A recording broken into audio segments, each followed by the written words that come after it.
வரும் வாழ்க்கை முறைக்கு ஏற்ற மாதிரி நம்முடைய உணவு பழக்கங்களையும் வாழ்க்கை முறையும் மாற்றிக்கொள்வதால் முதலில் பாதிக்கப்படுவது இதயம்தான். இதயம் சார்ந்த நோய்களிலிருந்து நாம் எப்படி விடுபடலாம், அவற்றை எப்படி தடுக்கலாம் என்பதை பற்றி நம்மிடையே பகிர்ந்து கொள்ள வந்திருக்கிறார் டாக்டர் பிரியா சொக்கலிங்கம் அவர்கள். நிகழ்ச்சியில் அடுத்த பகுதியாக வரவிருப்பது பல்லாண்டு வாழ்ந்திட.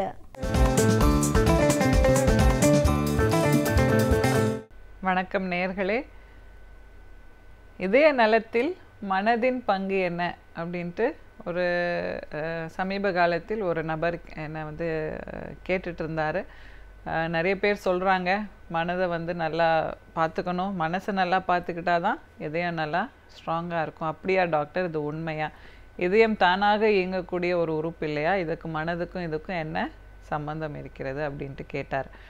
ஸோ இதை ஒரு இந்த எபிசோடில் உங்களோடைய பகிர்ந்து கொள்றதுல ரொம்ப எனக்கு சந்தோஷமாக இருக்குது. ஸோ இந்த படத்தில் பாருங்கள், இதய நலத்தில் மனதிற்கு டெஃபினட்டாக ஒரு பங்கு உண்டு. அது ஒரு முக்கியமான பங்கும் உண்டு. இதயம் தானாகவே இயங்கக்கூடிய ஒரு உறுப்பு தான். அதுக்கு மைண்ட்லேருந்து சிக்னல்ஸ், பிரெயின்லேருந்து சிக்னல்ஸ் வர வேண்டியது கிடையாது. ஆட்டோமேட்டிக்காக ஹார்ட்லேயே அந்த ரிதம் நோடுன்னு சொல்லுவோம், சைனஸ் நோடுன்னு, அதுவே ஆட்டோமேட்டிக்காக அந்த சிக்னல்ஸை பாஸ் பண்ணுறதுனால இடைவிடாமல் இதயம் துடித்து கொண்டிருக்கிறது. ஸோ இதயமும் ஒரு தசை தான். உடம்பில் உள்ள மற்ற தசைகள், கைகளில் கால்களில் உள்ள தசைகள் வாலண்ட்ரி மசில்ஸ். நம்ம மூளையிலேருந்து சிக்னல் வந்தால் தான் இந்த தசைகள்லாம் இயங்கும். ஆனால் இதயத்தில் அப்புறம் மற்ற உறுப்புகளிலெல்லாம் இருக்கக்கூடிய தசைகள் இன்வாலண்ட்ரி மசில்ஸ். அதற்கு மூளையிலிருந்து டைரெக்டாக சிக்னல்ஸ்லாம் வர வேண்டியதில் தானாக இதயம் இயங்கிக் கொண்டே இருக்கிறது. ஆனாலும் மூளை, அதாவது நம் மூளையில் இருக்கக்கூடிய நம் மைண்ட் அப்படின்னு சொல்கிறோம் இல்லையா, மனதிற்கும் இதயத்திற்கும் மிக மிக ஒரு நெருங்கிய தொடர்பு உண்டு. முக்கியமாக நீங்கள் எல்லாமே உணர்ந்திருப்பீங்க, இப்போ இதயம் துடிப்பு அதிகமாகிறதுக்கும் மைண்டுடைய ஆக்டிவிட்டி ஒரு காரணமாக இருக்குது. ஸோ பயங்கரமாக ஒரு பதட்ட நிலையில் இருக்கும். ஒரு தேர்வுக்கு போகிறோம், இல்லை ஒரு முக்கியமான ஒரு அலுவலகத்தில் ஒரு மீட்டிங் இருக்குது. ஸோ இந்த மாதிரியான தருணங்களில் நம்மை அறியாமலேயே நம்மளுடைய ஹார்ட் ரேட், அதாவது ஒரு நிமிஷத்துக்கு நம்ம இதயம் துடிக்கக்கூடிய தன்மை அதிகமாகி விடுகிறது. ஒரு 70 தடவை தான் துடித்து கொண்டிருக்கும் நல்லா ரிலாக்ஸ்டாக இருக்கும்பொழுது. ஆனால் திடீர்னு படபடப்பு ஒரு 80, 90, 100. ஸோ இந்த மாதிரி இதய துடிப்பு அதிகரித்து கொண்டே போய்விடும். ஸோ இன்னொரு தருணம் என்ன அப்படின்னு பார்த்தா ஃபிசிக்கல் ஆக்டிவிட்டி. நாம் ஒரு விளையாட்டில் ஈடுபடும் பொழுதோ, வேகமாக ஓடி பஸ்ஸை பிடிக்க போகும்பொழுதோ, ஸோ இந்த மாதிரி தருணங்களையும் நல்லா ஹார்ட் ரேட் அதிகமாகும். இதெல்லாம் ஃபிசியலாஜிக்கல் ரெஸ்பான்ஸ் அப்படின்னு சொல்கிறோம். So physical activity and mental activity அதிகமாக இருக்கும்பொழுது ஹார்ட் ரேட் அதிகமாகின்றது. அதற்கு மாறாக ஜஸ்ட் ஆப்போசிட் பார்த்திங்கன்னா, ரொம்ப ரிலாக்ஸ்டாக இருக்கும், இல்லை எந்த வேலையும் செய்யாமல் படுத்துட்டு இருக்கோம், ரெஸ்ட்டில் இருக்கோம் அப்படின்னா ஹார்ட் ரேட் ஆட்டோமேட்டிக்காக குறைந்து விடும். 70லிருந்து 65, இல்லை 60 கூட ஆக வாய்ப்புண்டு. அதே மாதிரி மனதளவில் நல்ல ஒரு காமாக, இல்லை ஒரு தியானத்தில் இருக்கிறோம், மெடிடேஷன் பண்ணுறவங்க இதை நோட்டீஸ் பண்ணியிருப்பீங்க. ரொம்ப ஆழ்ந்த தியானத்தில் இருக்கும்பொழுது அந்த ஹார்ட் ரேட் தானாகவே குறைந்து விடும். ஸோ இதெல்லாமே natural responses of the heart. So மனதை சாந்தமாக வைத்து கொள்ள வேண்டும். இந்த படத்தில் பாருங்கள், எப்பயுமே மைண்டை காமாக வைத்து கொண்டால் டெஃபினட்டாக நம்ம ஹார்ட் பீட்டும் நல்லா சீராக, ரொம்ப அதிகமாகாமல் நல்ல ஒரு நிமிஷத்திற்கு 60லேருந்து 70க்குள்ளேயே இருக்கும். ஸோ நம்ம டைரெக்டாக நம்ம ஹார்ட் ரேட்டை கண்ட்ரோல் பண்ண முடியலனாலும் நம்ம மைண்டை காமாக வச்சுக்கிறது, நல்ல ஆழ்ந்த மூச்சு எடுத்து விடுவது, டீப் ப்ரீதிங்னு சொல்கிறோம், இதெல்லாம் பண்ணும்பொழுது ஆட்டோமேட்டிக்காக ஹார்ட் ரேட் குறைந்து விடுகிறது. அடுத்தது என்ன பண்ண வேண்டும்? பிரச்சனைகளை சரியாக கையாள வேண்டும். அது என்ன, ரொம்ப சுலபமாக நான் ஈஸியாக சொல்லிடுறேன். ஆனால் நேயர்கள் எல்லாம் என்ன கேட்பீங்க, பிரச்சனைகள் இருக்குது டாக்டர், 1க்கு 2, 4, 5 இருக்குது பிரச்சனை, எப்படி நான் அதை சுலபமாக கையாள முடியும் அப்படின்ட்டு நீங்கள் கேட்கலாம். ஸோ இதுக்கு தான் ஸ்ட்ரெஸ் மேனேஜ்மெண்ட் அப்படிங்கிறது ரொம்ப முக்கியம். ஸோ பிரச்சனைகளிலிருந்து விடுபட்டு வெளியே வந்துட முடியாது சுலபமாக. அந்த பிரச்சனைகள் இருக்கும்பொழுது அதை எப்படி கையாள வேண்டும், அதற்கு நாம் எப்படி ரியாக்ட் பண்ணணும். ஸோ இந்த படத்தில் பார்க்குற மாதிரி ஒரு ஹாபீஸ், சில பேருக்கு ஸ்ட்ரெஸ் மேனேஜ்மெண்ட்டுக்கு ரொம்ப உதவியாக இருக்கிறது அவர்களுடைய ஹாபீஸ். சில பேருக்கு அது மியூசிக்காக இருக்கலாம், சிலருக்கு விளையாட்டு இதில் ஈடுபடுறதா, ஸ்போர்ட்ஸில் ஈடுபடுறதா இருக்கலாம், ட்ராயிங், பெயிண்டிங். ஸோ டிஃப்ரெண்ட் பீப்புளுக்கு டிஃப்ரெண்ட் ஹாபீஸ் இருக்கும். ஸோ இந்த ஹாபீஸை பின்பற்றுவதே ஒரு ஆட்டோமேட்டிக்காக ஸ்ட்ரெஸ்ஸை குறைத்துவிடும். அதே மாதிரி எக்ஸசைஸ் ஒரு ஸ்ட்ரெஸ் ரிலீவருங்கிறத நம்ம முன்னாடியே பார்த்துருக்கோம். ஸோ ரெகுலராக எக்ஸசைஸ் பண்ணும்போது அதிக அளவு மனது ஒரு அழுத்தமோ கவலையோ இல்லாமல் ஸ்ட்ரெஸ் மேனேஜ்மெண்ட்டுக்கு ஹெல்ப் பண்ணுது. ஸோ இதை தவிர என்ன பண்ணலாம் அப்படின்னு பார்த்தீங்கன்னா, கலந்து ஆலோசிக்கலாம். நம்மளுக்கு நெருங்கியவர்கள், நண்பர்கள், இல்லை உறவினர்கள், இல்லை நிபுணர்கள் இருக்கிறார்கள் இதற்கென்றே, மனநல நிபுணர்கள், மருத்துவர்கள், இவர்களோடு நீங்கள் கலந்து ஆலோசிக்கும்பொழுது உங்களுடைய அதிகமான ஒரு மன அழுத்தத்தை குறைக்க அவர்கள் கவுன்சிலிங் மூலியமாகவோ இல்லை தேவைப்பட்டால் சில சமயம் மருந்துகளும் கொடுத்து அந்த எக்ஸசிவ் ஸ்ட்ரெஸ்ஸை மேனேஜ் பண்ண ஹெல்ப் பண்ணுவாங்க. ஸோ டெஃபினட்டாக நாம் இந்த மாதிரியாக மனதை பார்த்து கொண்டால் நம்மளுடைய இதயமும் நல்லா ஸ்ட்ராங்காக இருக்குங்கிறதுல டவுட் இல்லை. இப்போ மீ டைம் அப்படின்னு ஒரு கான்செப்ட் இருக்குங்க. மீ டைம் அப்படின்னா நாம் விரும்புவதை செய்யக்கூடிய நேரம். ஸோ அது வந்து ஒரு சுயநலமாக இருக்காரே அந்த மனிதர், அவர்களுக்குன்ற ஒரு மீ டைம்னு ஒன்று வைத்து கொண்டிருக்கிறாரே அப்படிங்கிற ஒரு நோக்கம், கான்செப்ட் எல்லாம் இப்போ கிடையாது. தினமுமே நாம் அனைவருமே ஒரு மீ டைம் அப்படின்னு வைத்துக்கொள்ள வேண்டும். அதில் நம்மளுக்கு விருப்பமான விஷயங்களில் ஈடுபட வேண்டும். ஸோ இது ரொம்ப ரொம்ப முக்கியம். இந்த படத்தில் பார்க்குற மாதிரி ரிஃப்ளெக்ட், ரிலாக்ஸ் அண்ட் ரீசார்ஜ். சிந்தனை செய்யுங்கள், அந்த சமயத்தில் சிந்தனை செய்யுங்கள், அமைதி அடைய வேண்டும், அதே மாதிரி புத்துணர்ச்சியும் பெற வேண்டும். இதுதான் மீ டைம். அந்த மீ டைம் ஒருத்தருக்கும் அந்த மீ டைமில் என்ன செய்கிறாங்கங்கிறது வேறுபட்டு தான் இருக்க வேண்டும். ஸோ இப்போது அட்வைஸ்ன்னு பார்த்தீங்கன்னா, கைடன்ஸ்ன்னு பார்த்தீங்கன்னா, என்ன செய்யலாம் என்ன செய்யக்கூடாது இந்த படத்தில் பாருங்கள், எதை பின்பற்றுவது என்று யாருக்குமே தெரியவில்லை. ஸோ ஏகப்பட்ட ரிசோர்ஸஸ் இருக்குது நம்மக்கிட்ட. இப்போ இன்ஃபர்மேஷன் வந்து சோர்ஸஸ் ஆஃப் இன்ஃபர்மேஷன் ரொம்ப அதிகமாக தான் ஆயிடுச்சு. சமூக ஊடகங்கள், சோஷியல் மீடியான்னு சொல்கிறோம், வலைத்தளங்கள், அதாவது இன்டர்நெட், வெப்சைட்ஸ், பத்திரிகைகள், மேகசீன்ஸ், நம் நெருங்கிய நண்பர்கள், உறவினர்கள், இவர்கள் எல்லாருமே வேறு விதமாக வேறு ஆங்கிள்ஸ் இல்லை ஒரு அறிவியல் பூர்வமாக இல்லாத விஷயங்கள் அவர்களுக்கே தெரிஞ்சிருக்காது. இல்லை இந்த சமூக ஊடகங்களே இப்போ நிறைய மெசேஜஸ் வந்துட்டு இருக்குது. இப்போ அதெல்லாம் ஃபாலோ பண்ணிவிட்டு எல்லாத்தையும் நம்ம ஃபாலோ பண்ண ஆரம்பித்தோன்னா ஒன்று அது தீங்கு விளைவிக்கலாம், அதற்கு எதுக்குமே ஒரு சயின்டிஃபிக் பேசிஸ் இல்லாமல் தான் இருக்குது. ஸோ தேர்ச்சி பெற்ற நிபுணர்களிடமும் நம்பக்கூடிய மருத்துவர்களிடமும் சென்று சரியான கைடன்ஸை நாம் பெற வேண்டும். முக்கியமாக பகுத்தறிவு, நாம் எல்லோருமே அந்த பகுத்தறிவு அப்படிங்கிறத யூஸ் பண்ண வேணும்.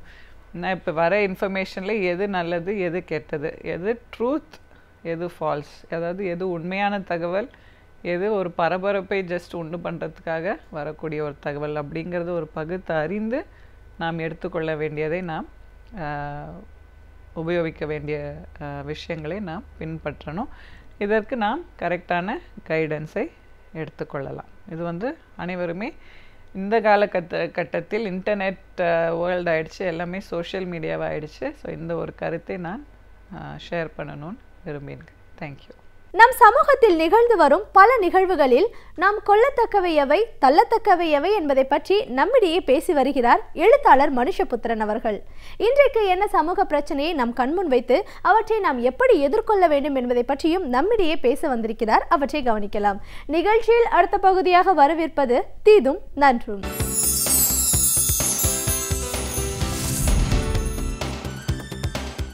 வணக்கம் நண்பர்களே. இன்னும் ஒரு இனிய காலை பொழுதில் தீதும் நன்றும் நிகழ்ச்சியில் உங்களை சந்திப்பதில் மிக்க மகிழ்ச்சி அடைகிறேன். ஒரு நாட்டினுடைய ஜனநாயகம் என்பது அந்த நாட்டு மக்கள் தாங்கள் தேர்ந்தெடுத்த பிரதிநிதிகளின் மீது வைக்கிற நம்பிக்கைகளின் அடிப்படையிலானது. தாங்கள் தேர்ந்தெடுக்கிற பிரதிநிதிகள் தங்களைத்தான் பிரதிநிதித்துவப்படுத்த வேண்டும், தங்கள் நலன்களுக்காக உழைக்க வேண்டும், அல்லது தாங்கள் யாருக்கு வாக்களித்தோமோ அதற்கு, அந்த சின்னத்திற்கு, அந்த கட்சிக்கு, அந்த நம்பிக்கைக்கு விசுவாசமாக இருக்க வேண்டும் என்பதுதான் வாக்களிக்கிற மக்களினுடைய ஒரு அடிப்படையான நிலைப்பாடாக இருக்கிறது.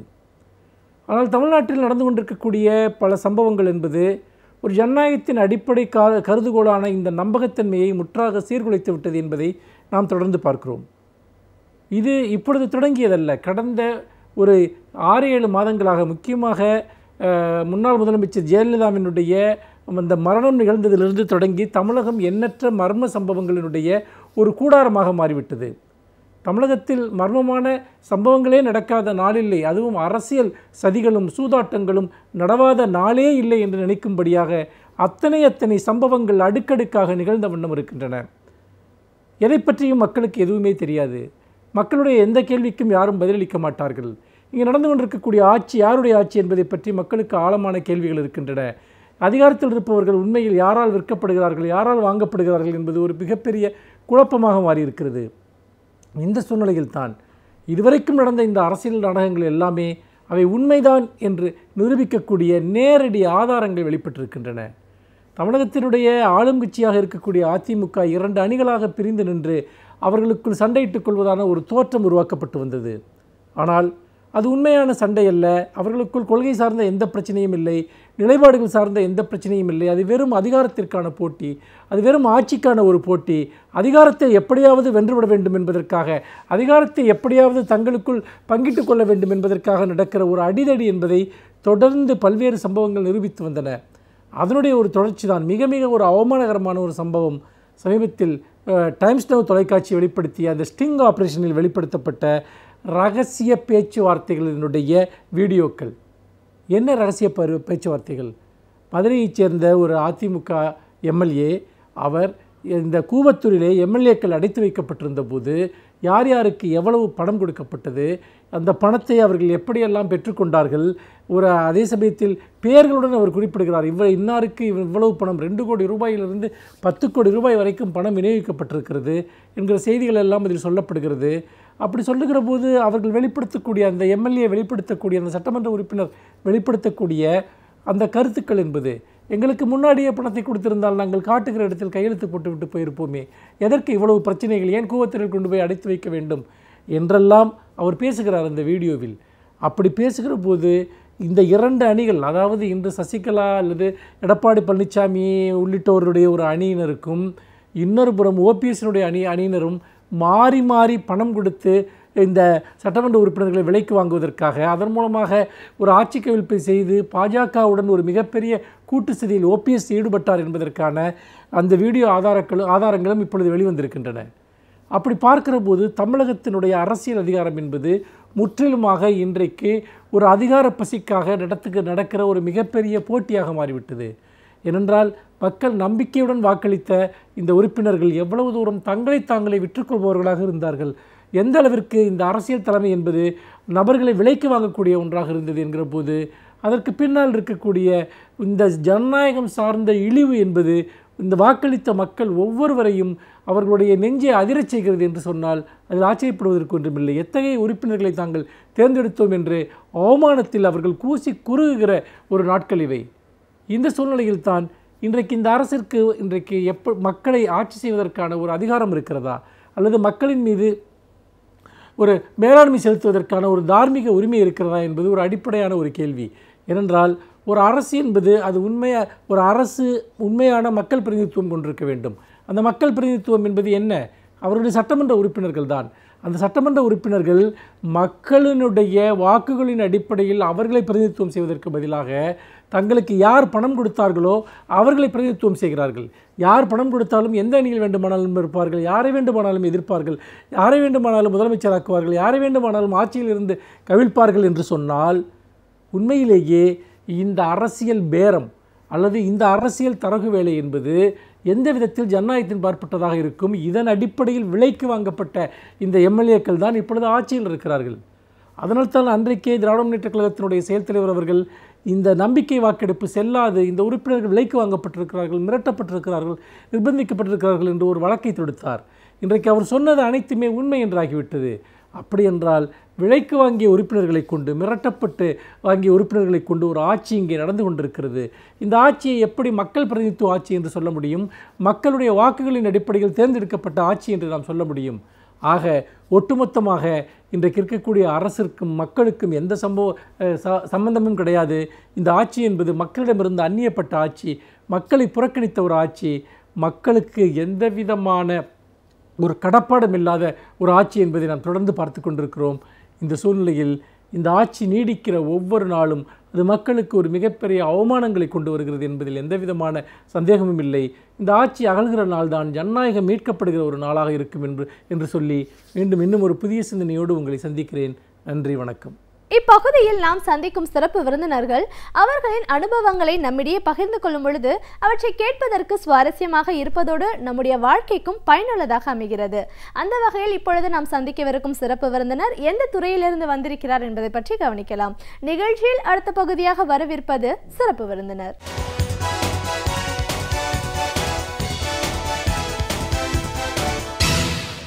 வணக்கம் நேயர்களே, விடியலேவா நிகழ்ச்சியின் சிறப்பு விருந்தினருக்கான நேரம் இது. இன்றைய சிறப்பு விருந்தினர் விவசாய சங்கத்தின் பொதுக்குழு உறுப்பினர் திரு பி. துளசி நாராயணன்.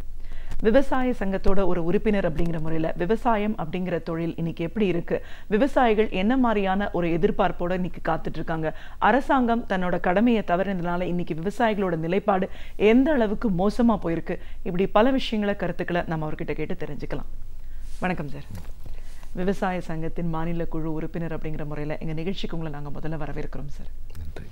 விவசாயம் அப்படின்னு நம்ம சொல்கிறோம், விவசாயம் தான் அடிப்படை, இந்தியாவின் முதுகெலும்புன்னு சொல்கிற அளவுக்கு இருந்த ஒரு நாட்டில் இன்னைக்கு விவசாயமே வேண்டாம் அப்படின்னு விவசாயிகளே விட்டுட்டு போகக்கூடிய ஒரு அவல நிலையில் இன்னைக்கு இருக்கும். இதுக்கு யார் பொறுப்பு அப்படின்னு நம்ம பார்க்கும்போது நம்ம யாரையும் தனிப்பட்ட முறையில் கை காட்டி சொல்ல முடியாத ஒரு குழப்பமான ஒரு நிலையில் இன்னைக்கு இருக்கும். இருந்தாலும் ஒரு அடிப்படை தேவைகளை ஒரு அரசாங்கம் செய்து கொடுக்க வேண்டியது என்னென்ன இருக்குது, அதிலிருந்து அவங்க தவறிட்டதோட விளைவுனால இன்னைக்கு விவசாயிகள் எப்படிப்பட்ட ஒரு பாதிப்பு உள்ளாயிருக்காங்க. இன்னும் விவசாயிகள் தற்கொலை அப்படின்னும் போது நாள் கணக்கில் தினம் ஒரு தினசரி செய்தியாக போகக்கூடிய ஒரு சூழலில் நம்ம இன்னைக்கு இருந்துட்டு இருக்கோம். அப்படின்னும் போது விவசாயம்ன்ற தொழில் என்ன, இதில் விவசாயிகளோட எதிர்பார்ப்பு என்னவா இருக்கு, இயற்கை உங்களுக்கு எவ்வளவோ விஷயங்களை கொடுத்திருந்தாலும் அதை சரியான முறையில் கையாளாத ஒரு சூழல்னால இன்னைக்கு எப்படிப்பட்ட ஒரு பாதிப்புகள்லாம் இருக்கு, இப்படி நிறைய விஷயங்களை எங்கள் நேர்களோட நீங்கள் முழுமையாக பகிர்ந்துக்கணும் சார்.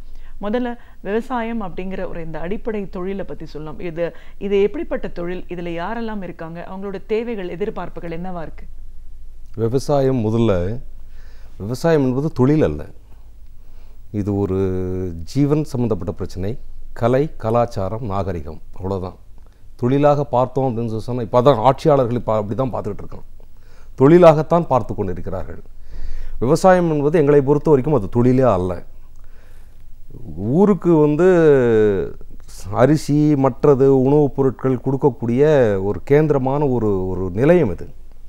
இதை நாங்கள் நாகரிகமாக பார்க்கிறோம், எங்கள் கலாச்சாரமாக பார்க்கிறோம், கலையாக பார்க்கிறோமே தவிர தொழிலாக பார்ப்பதில்லை. தொழிலாக பார்ப்பதற்கு ஆரம்பிச்சிட்டாவே லாப நஷ்ட கணக்கு தான் பார்க்க வேண்டியிருக்கும். நாங்கள் லாப நஷ்ட கணக்கு பார்க்கறதில்ல. அதாவது மேடம், உங்களுக்கு ஒரு விஷயம் சொல்ல விரும்புகிறேன்.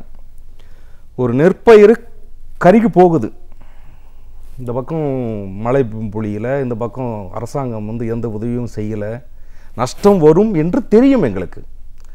இருந்தாலும் அந்த டெய்லி அந்த வயலை போய் நாங்கள் பார்க்குறோம், அது அதாவது கொஞ்சம் தண்ணி விட்டு பார்க்கலாமா, எழுப்பலாமா அப்படின்னு சொல்லி நாங்கள் நினைக்கிறோம். ஏன்னா வீட்டில் எங்கள் ஆத்தா அது கோமா ஸ்டேஜுக்கு போயிடுச்சு. ஒரு 10 லட்சம் ரூபாய் செலவு பண்ணாலும் பிழைக்காதுன்றது தெரியும். இருந்தாலும் 10 லட்சம் ரூபாய் நாங்கள் செலவு பண்ணுறோம். எங்கள் தாய்க்கு, என்னுடைய குடும்பத்தில் இருக்கக்கூடிய உறவினர்களுக்கு நாங்கள் எப்படி இந்த மருத்துவமனையில் நாங்கள் அது பண்ணுறோமோ அதே மாதிரி தான் என்னுடைய பயிரையும் நான் பண்ணிகிட்ருக்கிறேன். ஏன்னா அது என்னுடைய உணர்வோடு சம்மந்தப்பட்ட விஷயம், என்னுடைய நாகரிகத்தோடு சம்மந்தப்பட்ட விஷயம், என்னுடைய கலையோடு சம்மந்தப்பட்ட விஷயம், என்னுடைய கலாச்சாரத்தோடு சம்மந்தப்பட்ட விஷயம், என்னது வாழ்க்கை. அது தொழில் அல்ல. இப்படி இங்கே விவசாயத்தை தொழிலாக ஆட்சியாளர்கள் பார்க்கிறார்கள், நாம் பார்க்கக்கூடாது. First point. செகண்ட், எங்களுக்கு ஆட்சியாளர்கள் செய்து கொடுக்க வேண்டிய வேலை என்ன அப்படின்றது தான் அடுத்தது. 3 விஷயம். ஒன்று, நாங்கள் விவசாயத்திற்காக வாங்கக்கூடிய சிலது இருக்குது. நெல் இருக்குது, உரம் இருக்குது, பூச்சி மருந்து இருக்குது, டிராக்டர் இருக்குது, ஏறு இருக்குது, மற்றது இருக்குது. இது வாங்கணும். நாங்கள் எங்களுடைய உற்பத்தி பொருளை விற்கணும். 1, 2. 3, போஸ்ட் ஹார்வெஸ்டிங் எம்ப்ளாய்மெண்ட் அப்படின்றது ஒன்று இருக்குது. அறுவடை நடந்து முடிஞ்ச பிறகு அதை எப்படி பாதுகாக்க வேண்டும், அதில் மற்றவர்களை எப்படி இன்வால்வ் படுத்தணுன்றது. 3த்துலையுமே அரசாங்கம் மௌனியாக, சைலண்ட்டாக, தூரமாக விலகி போயிட்டே இருக்கு. இப்போது திருவள்ளூர் மாவட்டத்தில் தஞ்சைக்கு அடுத்தபடியாக நெல் களஞ்சியமாக பார்க்கக்கூடிய மாவட்டம் திருவள்ளூர் மாவட்டம். திருவள்ளூர் மாவட்டத்தில் ஒரே ஒரு நெல் கொள்முதல் நிலையம் இல்லை. நெல் கொள்முதல் நிலையம் இல்லை. இது முழுக்க முழுக்க எங்கே வருது? ரெடில்ஸ் மார்க்கெட்டுக்கு வருது. அங்கே தனியார் வியாபாரிகள் அவன் ஒரு சங்கமாக வச்சு அவன் என்ன ரேட்டு ஃபிக்ஸ் பண்ணுறான்னா அதுதான். இப்படி தனியார் சர்க்கரை ஆலை முதலாளிகள் இன்றைக்கி வந்து கரும்புக்கு டன்னு ஒன்றுக்கு இவ்வளோ தான் கொடுக்கணும் அப்படின்னு சொல்லி சர்க்கார் சொல்கிறது அமுல்படுத்த முடியாது அப்படின்னு சொல்லி அவன் மிரட்டிக்கிட்டு இருக்கான். முத்தரப்பு பேச்சுவார்த்தை மற்றதெல்லாம் நடந்துக்கிட்டு முடியாதுங்க. கவர்மெண்ட்டை தனியார் ஆலை முதலாளிகள் சர்க்கரை ஆலை முதலாளிகள் மிரட்டுவது போல் நெல்லை கொள்முதல் செய்யக்கூடியவர்கள் அவர்களுடைய விலைக்கும் அரசாங்கம் அறிவித்த விலைக்கும் சம்மந்தமே இல்லை. இப்படி இவனுக்கு வேறு வழியும் இல்லை. அவன் தான் கொள்முதல் பண்ணனா அவன் என்ன ரேட்டு கொடுத்தானோ அது கொடுத்துட்டு வர வேண்டிய சூழல் இருக்கு. ரெண்டாவது விதை நெல்லில் மற்றதில் உங்களுக்கு தெரியும் சிஞ்சான்ட்டோ, அதுக்கப்புறமா வந்து டியூபான்ட்டு, பேயரு, இவங்கெல்லாம் வந்து கார்ப்பரேட்ஸ் வந்து வந்துட்டான். ஒரு 4-5 கம்பெனி கையில் இன்றைக்கி உலகத்தினுடைய ஒட்டுமொத்தமான விவசாயத்துக்கு தேவையான விதை, உரம், பூச்சி மருந்து டோட்டல் மார்க்கெட்டில் ஒரு 70-75% ஒரு 5 முதலாளியின் கையில் போய் மாட்டிக்கிச்சு. இப்போ இந்த 5 குடும்பங்களை எப்படி வாழ வைக்கிறது அப்படின்ற சம்மந்தமாக தான் வந்து மோடி மற்றவர்கள் இங்கே இருக்கக்கூடிய பழனிசாமி, பொன்னுச்சாமி, அந்த அவர் யார் முன்னாள் முதல்வர் பன்னீர்செல்வம் எல்லாமே வந்து இந்த 5 குடும்பங்களை பற்றி இவர்களுடைய வருமானம் எப்படி வந்து ப்ளஸ் பண்ணணும், இது பண்ணணும் அப்படின்றது தான் யோசிக்கிறாங்களே தவிர இங்கே இருக்கக்கூடிய ஒரு 5 கோடி மக்கள், விவசாயத்தை சார்ந்திருக்கக்கூடிய தமிழகத்தில் இருக்கக்கூடிய மக்கள் சம்பந்தமாக இவர்களும் யோசிப்பதில்லை. டெல்லியில் இருக்கக்கூடிய நரேந்திர மோடி அவர்களும் யோசிப்பதில்லை. இது ப்ரொக்யூர்மெண்ட்டும் அதுதான், கொள்முதல் நாங்கள் இது அதுவும் வந்து இல்லை. போஸ்ட் ஹார்வெஸ்டிங் சிஸ்டம் அப்படின்றது ஒன்று இருக்குது. ஹார்வெஸ்ட் பண்ண பிறகு தக்காளியை வந்து பதப்படுத்தலாம், அதுக்கப்புறமா வந்து காய்கறிகளை பதப்படுத்தலாம், அதுக்கப்புறமா வந்து கீரைகளை பதப்படுத்தலாம். இந்த பதப்படுத்தக்கூடிய ஒரு நிலையங்களை அரசு உடனடியாக திறக்க வேண்டும். அப்போ தான் வந்து இந்த மார்க்கெட்டில் ஃப்ளக்சுவேஷன் இருக்காது. இன்றைக்கி வந்து 60 ரூபா வந்து கிலோ தக்காளி விற்கும், ஒரு 3 மாதம் கழித்து 6 ரூபாவுக்கு போயிடும். இன்னொரு பிரச்சனை என்னன்னா, போன வருஷம் 60 ரூபாவுக்கு வந்து தக்காளி விலை விற்றுக்கிட்டு இருக்கும்போது கிருஷ்ணகிரி மாவட்டத்தில் இருக்கக்கூடிய எங்களுடைய சங்கத்தினுடைய தோழர்களோடு நாங்கள் கலந்து பேசும்போது என்ன ஏன்பா இம்மா ரேட்டு விற்கிது அப்படின்னா, எங்களுக்கு வர்றது 7 ரூபா தான். அப்பவும் 7 ரூபா தான் விவசாயிக்கு போய் சேர்ந்துக்கிட்டு இருக்கேன். 7 ரூபாய்க்கு அங்கே வாங்கி கடைசியில் இங்கே வரும்போது அது 60 ரூபாய்க்கு எப்படி மாறுது? அது ஒன்றுமே இல்லை. அங்கே ஏற்றுறாங்க லாரி, நேராக கோயம்பேட்டுக்கு வருது, அவ்வளோதான். கோயம்பேட்டுக்கு வருதுன்னா ஒரு 7 ரூபான்றது 10 ரூபா ஆகலாம், ஒரு 11 ஆகலாம். எப்படி 60 ரூபாய்க்கு மாறுது? ஸோ இது வந்து கொள்முதல் செய்த பிறகு அதை எப்படி பதப்படுத்த வேண்டும், பாதுகாக்கப்பட வேண்டும் அப்படின்ற சம்மந்தமாக வந்து பண்ணிட்டா ஒரு ஃபிக்ஸட் ரேட் வந்து நம்மளால் கவர்மெண்ட்டால் பண்ண முடியும். இதெல்லாம் யார் செய்யணும்னா கவர்மெண்ட் தான் செய்யணும். கவர்மெண்டெல்லாம் இதெல்லாம் வந்து தனியார்கிட்ட கொடுத்தாச்சுன்னா அவன் வந்து ப்ளே கிரவுண்டில் அவன் தான் விளையாடுறதுக்கு ஆரம்பிப்பான். கவர்மெண்ட் வந்து ஓரமாக நின்று வேடிக்கை தான் பார்க்க முடியும். இப்போ அதுதான் நடந்துக்கிட்டு இருக்கு. இந்த ப்ளே கிரவுண்டில் தனியார் முதலாளிகள் விளையாடி கொண்டிருக்கிறார்கள்.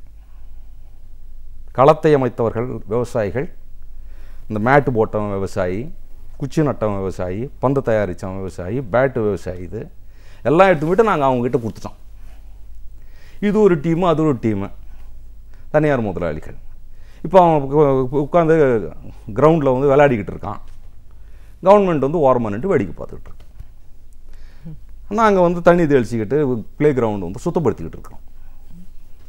ஸோ அடிப்படையிலேயே நிறைய மாற்றங்கள் தேவைப்படக்கூடிய ஒரு சூழலை தான் இப்போ நம்ம இருக்கோம். அப்படி நம்ம இன்னைக்கு இவ்வளோ பெரிய ஒரு டிஃப்ரென்ஸ் இருக்குது அப்படின்னாலும் அந்த 6 ரூபாய் 7 ரூபாய் கிடைக்கக்கூடிய ஒரு நிலையில் இருக்கிற விவசாயி கூட அதுக்காக பாடுபடுற நேரத்தில் அதை கூட சரியான முறையில் அவரால் உற்பத்தி பண்ண முடியாமல் இன்னைக்கு தற்கொலைகளோட எண்ணிக்கை அதிகரிச்சிட்ருக்கு. அதிகப்படியான லாபம் இல்லை, போட்ட காசை திருப்பி எடுத்தாலே போதும், அது கூட முடியலைங்கிற ஒரு சூழல் இன்னைக்கு இருக்குன்னும் போது ஏன் இன்னைக்கு விவசாயிகளோட நிலைப்பாடு இவ்வளோ மோசமான நிலைக்கு போயிருக்கு? நல்ல அதாவது இந்த பொருளாதார ரீதியெல்லாம் சொன்னால் வந்து தெளிவாக புரியாது.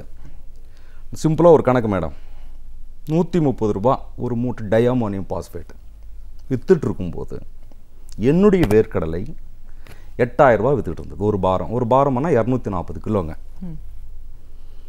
130 ரூபா டிஏபி அப்போது. இப்போ 1300 ரூபா டிஏபி. என்னுடைய வேர்க்கடலை 16,000 ரூபாய். டிஏபி 10 மடங்கு ஏற்றிட்டான்.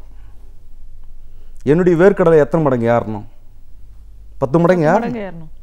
அப்படின்னா 80,000 ரூபாவுக்கு வந்து எங்கிட்ட இருந்து அவன் கொள்முதல் பண்ணணும். ஒரு ஒரு உரத்தை தயாரிக்கக்கூடிய முதலாளிக்கு 10 மடங்கு ஏற்றுவதற்கு உரிமை இருக்கிறது. என்னுடைய பொருளை 1 மடங்கு தான் ஏற்றுவேன் என்று அதற்கும் உரிமை தனியார் முதலாளிகள் தான் நிர்ணயிக்கிறார்களே தவிர 10 மடங்கு நான் ஏற்றுவேன் என்ற உரிமையை நான் இழந்து கொண்டிருக்கிறேன். நெல் அதே தான். 400 ரூபாய்க்கு வித்துட்டு இருந்தது, இப்போ 1,500 ரூபா, 2 மடங்கு ஏறி இருக்கு. இது 4,000 ரூபாய்க்கு விற்கணுமே. இது நெல் நீ 10 மடங்கு நீ ஏற்றிட்ட இல்லை. பூச்சி மருந்து மேலே ஏற்றிருக்கிற, யூரியா மேலே ஏற்றிருக்க, சல்ஃபேட் மேலே ஏற்றிருக்க, டிஏபி மேலே ஏற்றிருக்கிற, எல்லாத்து மேலேயும் ஏற்றிட்டேன். எங்கள் தாத்தா சொல்லுவார், 1 மூட்டை நெல் விற்றேன், 1/4 சவரம் நகையை வாங்கினேன். இது கணக்கு. 1 மூட்டை நெல் விற்று 1/4 சவரம் நகையை வாங்கினார். இப்போ 1 மூட்டை நெல் விற்றா 1,500 ரூபாய் கிடைக்குது. 1/4 சவரம் நகை எவ்வளவு? இன்றைக்கி 5,000 ரூபாய். 1,400 எங்கே இருக்குது, 5,000 எங்கே இருக்குது? இந்த வேரியேஷன்ஸ் கொடூரமாக இருக்கு. இதில் தாக்கு பிடிக்க முடியல. எம்எஸ் சுவாமிநாதன் என்ன சொல்லியிருக்கிறாரு, நீ உற்பத்தி செய்கிறதுக்குள்ள 100 ரூபாய் செலவாகுதுன்னா 150 ரூபாய் வந்து கவர்மெண்ட் வந்து அந்த அவன் உற்பத்தி செய்த பொருளுக்கு உத்தரவாதத்தை யார் அளிக்கணும்? கவர்மெண்ட் கொடுக்கணும். இது என்னுடைய this is not my duty இவர் சொல்கிறார் நரேந்திர மோடி. ஜெயலலிதா அம்மா சமமாக சிந்திக்கவே இல்லை. அந்த அம்மா இருக்கும்போது சிந்திக்கல. அப்புறமா இவங்க அந்த அம்மாவுடைய முதல் பிள்ளையா மூத்த பிள்ளையா அப்படின்ற சண்டை ஒரு பக்கம் நடந்துகிட்டு இருக்கான்னு வச்சுக்கோங்க. இவங்களும் சிந்திக்கிறது இல்லை. இப்போ நாங்கள் யார்கிட்ட போய் சொல்கிறது? சொல்லுவதற்கான இடம் எங்களுக்கு தெரியவில்லை. ஒரு பக்கம் நெருக்கடி வந்துக்கிட்டே இருக்குது. விவசாயத்தை பண்ண முடியல. விவசாயத்தை பண்ணி இதில் வந்து ஒரு பெரிய லாபத்தை வந்து எதிர்பார்க்க முடியல. இப்போ எதிர்பார்க்க முடியல அப்படின்னும்போது நான் வந்து என்னுடைய பையனுக்கு கல்யாணம் பண்ணணும், பொண்ணுக்கு கல்யாணம் பண்ணணும், இருக்கிற கடனை வந்து வாங்கி செட்டில் பண்ணணும்.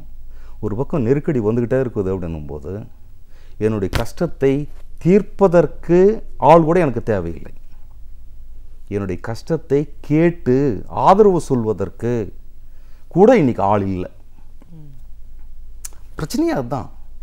அப்படி இருக்கும்போது நான் என்ன செய்கிறது? தற்கொலை தவிர வேறு வழியே இல்லை.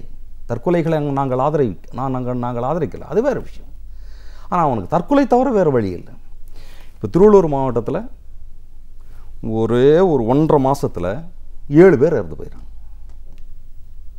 கொடுமை என்னன்னா, ஒரு விவசாயி இறந்து போகிறாரு, காஞ்சி போயிடுச்சு பயிர் அப்படின்னு சொல்லிட்டு. இந்த இறந்து போன விவசாயி ஆண் இல்லை, பெண், விதவை, தலித் விதவை, 2 பொம்பளை பிள்ளைங்க இருக்குது. அந்த ஊரில் பிளாட்டு போட்டவனுக்கெல்லாம் நஷ்ட ஈடு கொடுத்தான் கவர்மெண்ட்டு. பிளாட்டு போட்டிருக்குங்க, இதில் பயிர் வந்து செஞ்சா மாதிரி பிளாட்டு போட்ட நிலத்துக்கு நஷ்ட ஈடு அந்த சம்மந்தப்பட்ட நிலத்து உரிமையாளர் வாங்குறாரு. நிலமே காஞ்சி போச்சு, நம்மளால் இனிமேல் வாழ முடியாதுன்ட்டு அந்த அதிர்ச்சியில் மரணம் அடைந்த அந்த குடும்பத்திற்கு நீ நிவாரணம் கூட கொடுக்க வேண்டிய அவசியம் இல்லை. இறப்பு நிவாரணம் கொடுக்க வேண்டிய அவசியம் இல்லை. பயிர் நஷ்டத்திற்கான ஒரு தொகையாவது அவங்களுக்கு கொடுக்கணும் இல்லை. சரி, நான் உங்களை நம்பலை, கவர்மெண்ட்டு நான் உங்களுக்கு நம்பலை, இன்சூரன்ஸ் பண்ண சொல்கிறீங்க. இன்சூரன்ஸ் கட்டியாச்சுன்னா நீ இன்சூரன்ஸ் கட்டியிருக்கிற அப்படின்னு சொல்லிட்டு ஒரு ரசீது தமிழ்நாடு முழுக்க கொடுக்கறது இல்லை, தெரியுங்களா? எல்டி பேங்க்கில் நீங்கள் கொடுக்குறீங்கன்னு வைக்க, இப்போ நான் கொடுக்குறேன்னு வைங்க, துளசி நாராயணன் சொசைட்டியில் வரவு 120, 240 இவ்வளோ தான். இது இன்சூரன்ஸுக்காக கட்டப்பட்ட தொகை அப்படின்னு சொல்லி எங்கேயுமே எழுத்துறது இல்லை. சரி, ரைட்டு, எழுத்துலன்னா பரவாயில்ல. நான் கட்டின தொகை நான் உங்ககிட்ட கொடுத்தாச்சுமா, நான் உங்ககிட்ட கொடுத்த தொகையை நீங்கள் இன்சூரன்ஸ் கம்பெனிக்கு எடுத்து போய் சேர்க்கணுமா இல்லையா? நீங்கள் ஒரு தொகை போடணுமா இல்லையா? இப்போ பல கம்பெனிஸில் வந்து பிஎஃப் பிடிச்சிடுவான். பிஎஃப் எடுத்து போய்ட்டு கட்டணும். இவன் 200 ரூபாய் கட்டினான்னா கம்பெனி ஒரு 200 ரூபாய் போட்டு கட்டணும். பிஎஃப் இவங்ககிட்ட இருந்து பிடிச்சி 200 ரூபாயும் கட்டுறதில்ல, இவரு போட வேண்டிய 200 போடுறதில்ல. அது மாதிரி ஒரு மிகப்பெரிய தொகை அரசாங்கம் கட்டல, 2015 கட்டல, 16 கட்டல, 17 கட்டல. இன்சூரன்ஸ் தொகையும் வராது, கவர்மெண்ட்டும் கைவிட்டுரும், இன்சூரன்ஸும் கைவிட்டுரும், இயற்கையும் கைவிட்டுரும். யார்கிட்ட போய் கேட்குறது? சாமி கிட்ட போய் கேட்டால் சர்க்கார் போய் கிட்ட போய் கேளு அப்படின்னு சொல்லி சாமி சொல்லுது. நாங்கள் யார்கிட்ட தான் போய்க்கிறோம்? விவசாயம் அப்படிங்கிற இந்த தொழில் அப்படின்னு நம்ம சொல்ல ஆரம்பிச்சிட்டோம். இந்த தொழிலும் இவ்வளோ தூரம் போயிருக்கிற இந்த காலகட்டத்தில் ஒரு உடனடி நிவாரணம், உடனடி தேவை அப்படின்னா ஒரு அரசாங்கம் என்ன நடவடிக்கை எடுக்கணும்? வனங்கள் உயிரோடு நல்லா இருக்கணும் அப்படின்னு சொன்னால் அங்கே வந்து வனவாசிகள் இருக்க வேண்டும். ஆதி அந்த அது என்னது ட்ரைப் மக்கள் அங்கே இருக்கணும். அங்கே இருக்கிற வரைக்கும் தான் அங்கே இருக்கிற வரைக்கும் தான் புலி, சிங்கம், கரடி, பூனை, யானை மற்றது எல்லாமே அங்கே இருக்கும். இதெல்லாம் இருக்கிற வரைக்கும் தான் செடிகள் அங்கே இருக்கும். அங்கே பாக்சைட் மைன்ஸுக்காக வந்து அமெரிக்காக்காரன் இன்றைக்கி உள்ளே பூந்துட்டு இந்த மாதிரி இந்த பேண்ட்டு சட்டெல்லாம் போட்டுக்கினேன் நம்ம இந்த இந்த இந்த கொடூரமான மனிதர்கள் உள்ளே போகும்போது வனவாசிகள் வெளியே வருகிறார்கள். அப்போ தான் வந்து இப்போ ஊருக்குள்ளே வந்து சிங்கம் பூந்துச்சு, கரடி பூந்துச்சு, யானை பூந்துச்சு அப்படின்னு சொன்னால் அது வாழ வேண்டிய இடம் வனம். வனத்தில் மனிதர்கள் இல்லை. புதுவிதமான கொள்ளையர்கள் உள்ளே வந்து விட்டார்கள். அவர்களை கண்டு பயந்து தான் அது இங்கே ஓடியாருது. எப்படி வந்து வனங்கள் உயிரோடு நல்லா இருக்கணும் அப்படின்னு சொன்னால் ட்ரைப்ஸ் அங்கே இருக்கணும், ட்ரைப்ஸ் இருக்கணும். அங்கே இருந்தால் தான் வந்து மிருகங்கள் அங்கே வாழும், அங்கே இருக்கும். இந்த 2 இனமும், இந்த ட்ரைப் இனமும் மிருக இனமும் அங்கே இருந்தால்தான் வனங்கள் இருக்கும். அதே மாதிரி தான் ஏரிகள் நல்லா இருக்கணும், விவசாயம் நல்லா நடக்கணும்னா நீர்ப்பாசனம் இருக்கும், நீர்ப்பாசனம் நல்லா நடக்கணும்னா ஏரிகள் இருக்கணும், ஏரிகள் நல்லா இருக்கணும் அப்படின்னு சொன்னால் வந்து அது ஒழுங்காக முறையாக தூர்வாரப்பட வேண்டும். உங்களுக்கு இப்போ அண்மையில் நடந்த எக்ஸாம்பிள்ஸ் என்ன தெரியுமா? தமிழ்நாடு முழுக்க நீங்கள் ரவுண்ட் அடிங்க, உங்கள் பத்திரிகையாளர்களுக்கு கேளுங்க, ஆங்கர்ஸ் கீழே இருப்பாங்க, அவங்ககிட்ட கேளுங்க. முழுக்க எல்லா ஏரிகளையும் இன்றைக்கு இளைஞர்கள் கையில் எடுத்துக்கொண்டார்கள், தத்தெடுத்துக்கொண்டார்கள். டெய்லி செய்திகளாக வந்து கொண்டிருக்கிறது. அந்த ஏரிகளையும் குளங்களையும் குட்டைகளையும் எப்படி பாதுகாக்கப்பட வேண்டும் அப்படின்ற சம்பந்தமாக எந்த டெண்டரும் அவன் போடல, எந்த அரசாங்கத்துக்கிட்ட எந்த நிதியும் அவன் எதிர்பார்க்கல. அவன் வந்து ஆளுக்கு ஒரு 1000 ரூபா, 200 ரூபா, 300 ரூபா போடுறான். பசங்க கீழே இறங்குது, தூர்வாரிக்கிட்டு இருக்கான். பல ஏரிகள், பல குளங்கள், பல குட்டைகள் இன்றைக்கி வந்து அந்த வேலையை பண்ணிக்கிட்டு இருக்காங்க. இதுதான் ஒரு 40-50 ஆண்டு காலத்திற்கு முன்பு விவசாயிகள் செய்து கொண்டிருந்தார்கள். இந்த வேலையை நீ செய்யாத, இது நாங்கள் பண்ணிக்கிறோம் அப்படின்னு சொல்லிட்டு எப்போ இந்த ஒயிட் அண்ட் ஒயிட் உள்ளே இறங்கிடுச்சோம், வெள்ளையும் சொல்லியமாக ஆளுக்கு இருக்கிற ஆளுக்கு 4 பேர் உள்ளே இறங்கினானோ, பிடபிள்யூடி என்ற ஒரு துறையை கண்டுபிடித்தார்களோ அன்றைக்கே வந்து இது பிடிச்சிச்சு. இப்போ கொடுமை பாருங்கள், 320 கோடி ரூபாய் சேங்ஷன் பண்ணிட்டோம், 100 கோடி ரூபாய் சேங்ஷன் பண்ணுறோம், 200 கோடி ரூபாய் சேங்ஷன் பண்ணுறோம்னு சொல்லிட்டு இவங்க சொல்லிட்டு இருக்காங்க. எல்லா ஏரியும் இப்போ வந்து தூர் வாரதில்லை,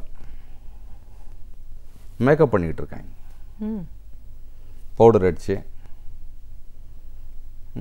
இந்த ஐப்ரோ இதெல்லாம் படிச்சுக்கிட்டு ஒரு மேக்கப் தான் நடந்துக்கிட்டு இருக்கே தவிர அது வந்து தூர்வாரப்படவில்லை. மதுரையில் அந்த பிரச்சனை எழும்போது நீங்கள் எல்லா ஏரிகளையும் போய் பாருங்க, உங்கள் ரிப்போர்ட்டர்ஸ் கிட்ட சொன்னாவே அது க்ளீனாக நடக்கும். எங்கெங்கெல்லாம் வந்து ஜேசிபி ஆல்சின்றது அங்கே போங்கப்பா, எவ்வளோ லட்சங்கள் அதுக்கு வந்து அலாட் ஆகிருக்கு. இவர் என்ன வேலை பண்ணியிருக்கிறார்? பல ஏரிகளுங்க எங்களால் நேரடியாக பார்க்க முடியாது. ஏரியை தூர்வாராமல் கரையில் இருக்கக்கூடிய மண்ணையே அப்படியே தட்டி மேலே போட்டு ஷேப் பண்ணி ஏரியை தூர்வாரிட்டோம். ஆக்கிரமிப்புகள் அகற்றப்படவில்லை, ஏரிகள் தூர்வாரப்படுவதில்லை, இதெல்லாம் செய்யறதில்லை. ஆகவே இன்றைக்கு விவசாயிகளுக்கு தேவை, நீர் தேவை, உரம் தேவை, விதைகள் தேவை. இவை அனைத்தும் எங்களுடைய கட்டுப்பாட்டுக்குள் வந்து எங்களிடமிருந்து நாங்கள் மாற்றிக்கொள்ள வேண்டும். கிராமங்களுடைய கட்டுப்பாட்டுக்குள் இது வரணும்.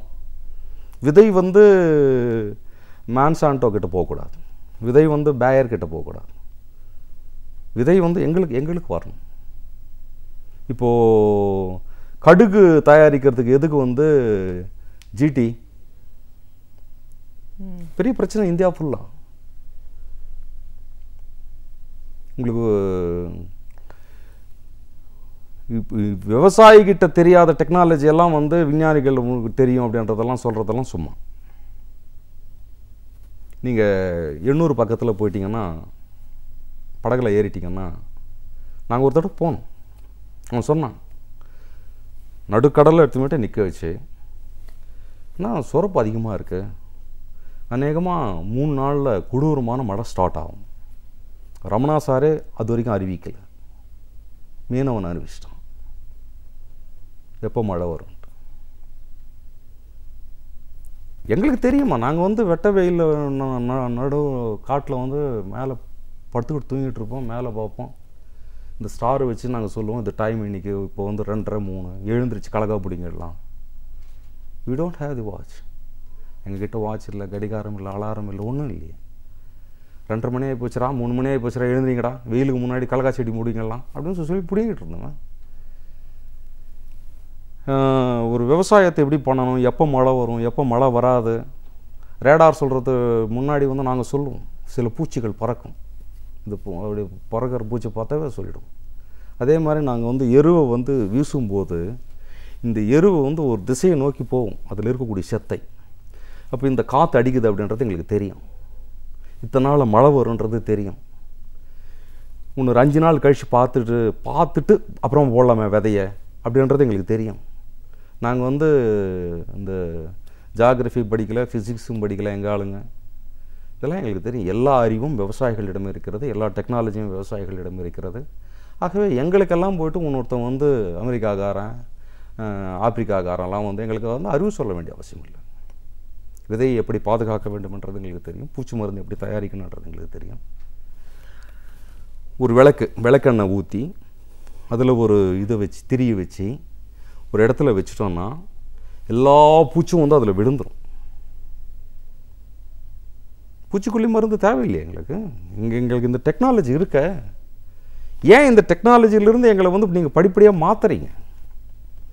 இதில் எப்படி நாங்கள் டெவலப் ஆகணும் அப்படின்ற சம்மந்தமாக தானே சர்க்கார் சொல்லணும். சர்க்கார் இது எங்களுடைய வேலையே இல்லை அப்படின்னு சொன்னால், ஜப்பான்காரன் அது மாதிரி சொல்ல மாட்டான்னா, அமெரிக்காக்காரன் அது மாதிரி சொல்ல மாட்டான்னா, எங்ககிட்ட வந்து 100 ரூபாய்க்கு எங்ககிட்ட நெல் வாங்குகிறான், அது 40 ரூபாய்க்கு விற்கிறார் அவர். தானே மானியம்னா? எங்ககிட்ட 100 ரூபாய்க்கு நெல் வாங்கி அவர் 40 ரூபாய்க்கு விற்கிறார், 60 ரூபாய் பாரத் அவர் எடுக்கிறாரு. 100 ரூபாய்க்கு மருந்து வாங்குறார், எனக்கு 40 ரூபா கொடுக்குறாரு. இப்போ நீங்கள் ஆசிரியருக்கு போயிட்டு வந்து ஏன் போனஸ் கொடுக்கணும், ஆசிரியருக்கு ஏன் சம்பளம் கொடுக்கணும் அப்படின்னு சொல்லிட்டு நீங்கள் எப்படி பேசுவீங்க? பேச முடியாது. அவர் என்ன ப்ரொடக்ஷன் பண்ணி என்ன லாபத்தை ஈட்டி கொடுக்குறாரு? அவர் ப்ரொடக்ஷன் பண்ணி கொடுக்கறது அறிவு. இந்த தேசத்திற்கு தேவையான அறிவுஜீவிகளை உருவாக்கி கொண்டிருக்கிறான் ஆசிரியன். அவங்ககிட்ட போயிட்டு நீ வந்து லாப நஷ்ட கணக்காக பார்த்துக்கிட்டு இருக்க முடியும்? உனக்கு எதுக்கு நான் போனஸ் தரணும்? சரி, போலீஸ் என்ன வந்து ரெவென்யூ கலெக்ட் பண்ணி கொடுக்குது? போலீஸ் இஞ்சி போனால் 2 டிடி கேஸ் போடுவாங்க, 2 டிரைவிங் லைசன்ஸ் இல்லைன்ட்டு போடுவாங்க. அவங்க போட்டு கொடுக்கறதுக்கும் அவங்க கலெக்ஷன் பண்ணி கொடுக்குற அமௌண்ட்டுக்கும் அந்த ஸ்டேஷனில் இருக்கக்கூடிய ஒட்டுமொத்த போலீஸுக்கும் வந்து சம்பளத்துக்கும் சம்மந்தம் இல்லை. அவங்ககிட்ட போய்ட்டு நீங்கள் லாப நஷ்ட கணக்கு பார்க்க முடியாது. லா அண்ட் ஆர்டர் மெயின்டைன் பண்ணுறாங்க. எப்படி வந்து ஒரு police law and order maintain பண்ணதோ, எப்படி வந்து ஒரு வாத்தியார் வந்து அறிவுஜீவிகளை வளர்த்து கொண்டு இருக்கிறானோ, அது போன்றுதான் விவசாயிகள். விவசாயிகள் இந்த தேசத்திற்கு உணவளித்து கொண்டிருக்கிறார்கள். அவங்ககிட்ட போய்ட்டு நீங்கள் லாப நஷ்ட கணக்கெல்லாம் பார்க்க முடியாது. சாப்பாட்டில் போய்ட்டு நீங்கள் லாப நஷ்ட கணக்காக பார்த்துக்கிட்டு நாங்கள் பார்க்குறது இல்லையே. நாங்கள் திடீர்னு ஒரு 5 பேர் வந்துட்டால் சோறு ஆக்கி போட்டுக்கிட்டு இருக்கோம். இப்போ எதுக்காக இவனுக்கு ஆக்கி போடணும் அப்படின்னு நாங்கள் யோசிக்கிறதே இல்லையா? நாங்கள் கூலி ஆளுங்களே 15 பேர் வந்துட்டாங்க அப்படின்னு சொன்னால், அவனுக்கு வந்து இந்த 15 பேர் வந்து அறுவடை பண்ணாலும் இது கிடைக்காது, இவ்வளோ லாபம் நம்மளுக்கு கிடைக்காது அப்படின்னு சொன்னாலும் அவங்களுக்கு தர வேண்டியது கொடுத்துக்கிட்டு இருக்கிறோம், அவங்களுக்கு தர வேண்டியது மற்றது கொடுத்துக்கிட்டு இருக்கிறோம், சாப்பாடு ஆக்கி போட்டுக்கிட்டு இருக்கிறோம். விவசாயி என்றைக்கு லாப நஷ்ட கணக்கு பார்க்குறது இல்லைங்க. லாப நஷ்ட கணக்கெல்லாம் பார்த்தான் அப்படின்னு சொன்னால் அவன் வந்து என்னைக்கோ வந்து விவசாயத்தை விட்டு ஓடிட்டு இருப்பான். அவனால் முடியல, இப்போ இனியும் வாழ முடியாது. ஒரு விவசாய சங்கத்தோட மாநில குழு உறுப்பினர் அப்படிங்கிற முறையில் விவசாயம் அப்படிங்கிற தொழில் என்ன, இதை ஒரு தொழிலாக பார்க்கக்கூடாது, இது ஒரு கலாச்சாரமாக பார்க்கணும் அப்படின்ற ஒரு வடிவம் சொல்லியிருக்கீங்க. ஆனால் இன்னைக்கு அதெல்லாம் தாண்டி வியாபாரமாக போனதுனால தான் இன்னைக்கு லாப நஷ்ட கணக்கு பார்க்கக்கூடிய ஒரு சூழல். இதில் தேவைகள் அப்படின்னு பார்க்கும்போது அரசாங்கம் எந்த அளவுக்கு மெத்தனமாக இதை கையாண்டதுனால இன்னைக்கு இப்படிப்பட்ட ஒரு நிலைக்கு வந்திருக்கும். இதிலிருந்து ஒரு மாற்றம் தேவைப்படுது அப்படின்னும் போது அதற்கு பொறுப்பெடுக்க வேண்டிய அரசாங்கம் எப்படி ஒரு செயலற்ற நிலையில் இருக்கு, இதை இனிமே சரி பண்ணக்கூடிய ஒரு நிலை எப்போ வரும் அப்படின்ற ஒரு எதிர்பார்ப்போட ஒரு விவசாயி எப்படி காத்துட்டு இருக்கான் அப்படின்னு பல விஷயங்களை, கருத்துக்களை எங்களோட நீங்க முழுமையா பார்த்துட்டதுக்கு நன்றி. அறிவியல், வரலாறு, இதுவரை நாம் அறியாத உண்மைகள், இவைகளிலிருந்து நமக்கு தேவையானவற்றை அழகிய தமிழில் தொகுத்து இனிமையாக வழங்க வந்திருக்கிறார் பேராசிரியர் சுபவீரபாண்டியன் அவர்கள். நிகழ்ச்சியில் அடுத்த பகுதியாக வரவிருப்பது ஒன்றே சொல் நன்றே சொல்.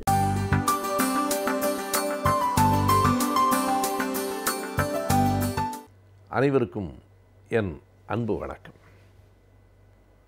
ஜூன் 25ஆம் தேதியை இந்திய நாடு அத்தனை எளிதில் இன்னும் பல ஆண்டுகளுக்கு கூட மறந்துவிட முடியாது. 1975ஆம் ஆண்டு ஜூன் மாதம் 25ஆம் தேதி நள்ளிரவிலே தான் இந்தியாவில் நெருக்கடி நிலை எமர்ஜென்சி அறிவிக்கப்பட்டது.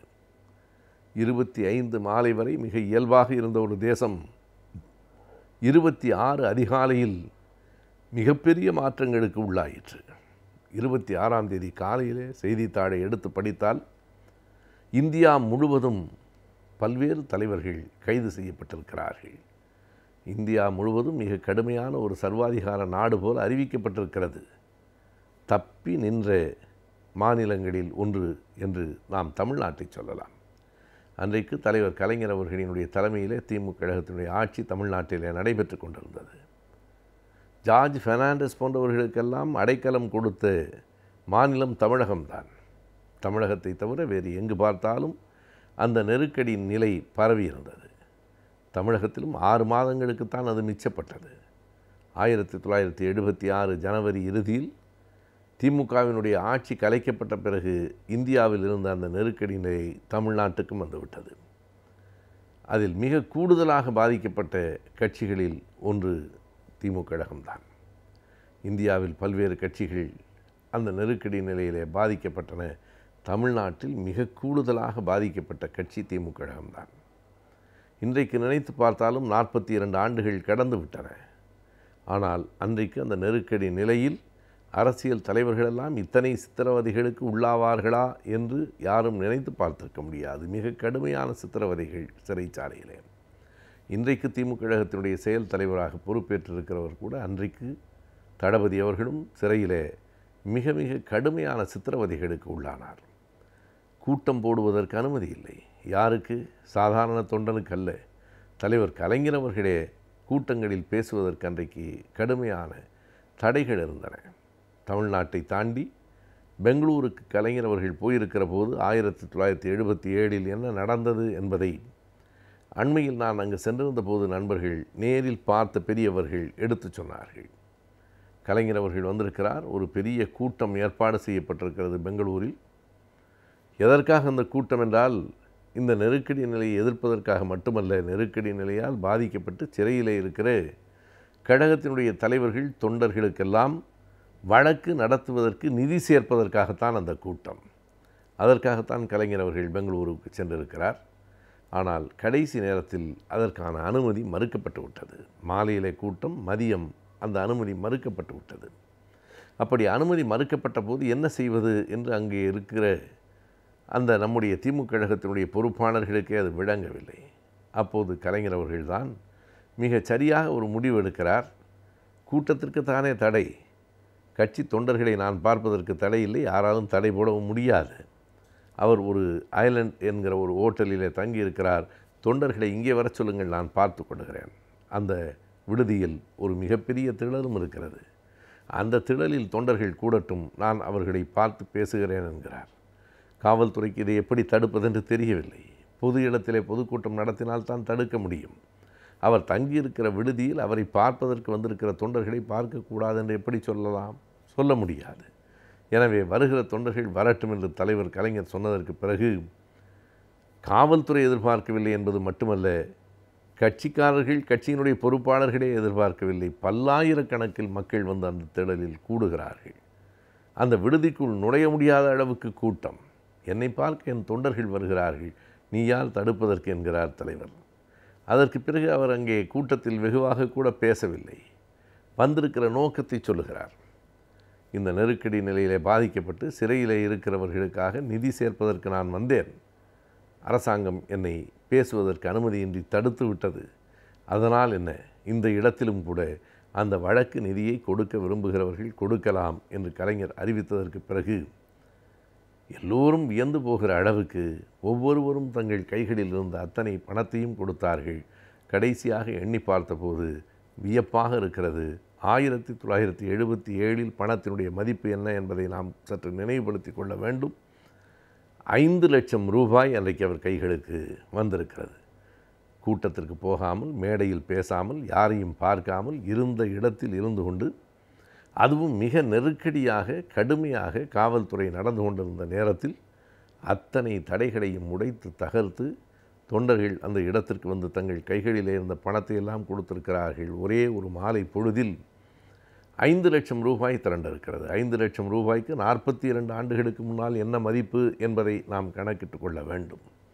இன்றைக்கு இருக்கிற மதிப்பு வேறு. அன்றைக்கு 5 லட்சம் என்றால் இன்றைக்கு அது 50 கோடிக்கு சமம். அவ்வளவு தொகையை பெற்றுக்கொள்ளுகிற ஒரு பேராற்றல், இருந்த இடத்திலேயே இருந்து அதனை பெற்றுவிடுகிற ஒரு பெரிய ஆற்றல் தலைவர் கலைஞருக்கு அன்றைக்கே இருந்திருக்கிறது. இப்படி தமிழ்நாட்டிலே ஒரு நெருக்கடி நிலையை நாம் சந்தித்தோம் என்றால், இந்தியா முழுவதும் இருக்கிற பல்வேறு கட்சிகள் நெருக்கடி நிலையில் பல்வேறு விதமான சித்திரவதைகளுக்கு உள்ளானார்கள். பொதுமக்கள் அப்படிப்பட்ட கொடுமைகளுக்கு ஆளானார்கள். அதற்கு பிறகு அன்றைக்கு பிரதமராக இருந்து நெருக்கடி நிலையை அறிவித்த இந்திரா காந்தி அவர்களே அதற்காக வெளிப்படையாக தன்னுடைய வருத்தத்தை இதே தமிழ்நாட்டில் சென்னை கடற்கரையிலே தான் நடந்த கூட்டத்திலே கேட்டுக்கொண்டார். அவர் கேட்டுக்கொண்டதற்கு பிறகுதான் மக்களுக்கு அந்த கோபம் தணிந்தது. அது மட்டுமல்லாமல் இந்த நெருக்கடி நிலையினுடைய எதிர் விளைவாக இந்திய அரசியலிலேயே ஒரு மாற்றம் ஏற்பட்டது. ஆனால் அந்த மாற்றம் நிலையானதாக இல்லை. அந்த மாற்றம் என்பது நாட்டுக்கு நன்மை தருவதாக இல்லை என்று மக்கள் கருதினார்கள். எனவே இனிமேல் இந்திரா காந்தி இப்படி ஒரு நெருக்கடி நிலையை அறிவிக்க மாட்டார் என்கிற உறுதி ஏற்பட்டதற்கு பிறகு, அதற்கு அவரே வருத்தத்தை தெரிவித்ததற்கு பிறகு மீண்டும் அவரையே இந்தியாவினுடைய பிரதமராக ஆக்கினார்கள். 40 ஆண்டுகளுக்கு பிறகு மறுபடியும் இந்தியாவில் அப்படிப்பட்ட ஒரு நெருக்கடி நிலை மெல்ல எட்டி பார்க்கிறதோ, அறிவிக்கப்படாத நெருக்கடி நிலை நம்மை நோக்கி வந்து கொண்டிருக்கிறதோ என்று எண்ண தோன்றுகிறது.